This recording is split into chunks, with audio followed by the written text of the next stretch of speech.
cilad iyo jacaylku hadduu ceeb lahaa la cawaysamo cidla igu heliyo caran iyo dartaa dadku caascaasi mood dhanka sidaas u cataabay muxuu jawaab cilan u yeeshay cashar kuma hayee cilad baa show jirtee u tag culimmadoo cashar bay kuu dhigaya codsashay baaradoo caafimaadkaaga eeg waa gabagabadii gunaanadkii silsiladii ka carrow waxaa markaana gundaha u laabay boqorradii horey u bilaabay cabdiweli xasan dhuux iyo qadre maxamed xirsi qadre wadani ereyada mihigaanka waxaa murtiisa moolka nooga soo daray abwaan mahad run magaashe laxankii muusigana waxaa ku laray cabdiqahaar ilkacse waa soo saaristii xiiray inkay waa abwaan nuur oo idinle curdan gabar iyo curad wiilahoo dhammaan caalamkow cabdiweli ku cibro qaato ruux ku caashaqay yaan lagu ciyaarin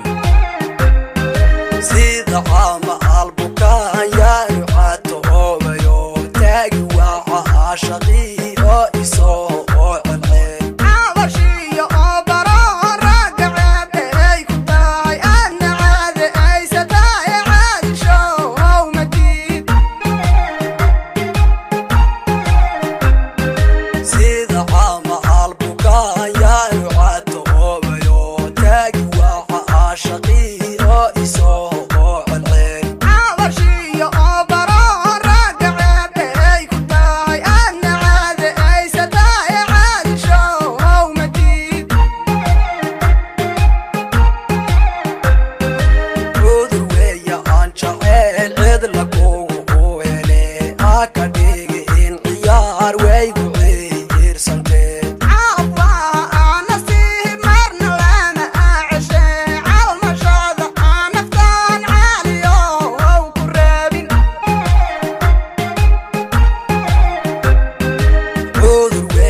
عدل إيجو يليو عارن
hadduu ceeb lahaa la caweysimo cid la iigu helyo qaaraniyo oo dartaa dad ku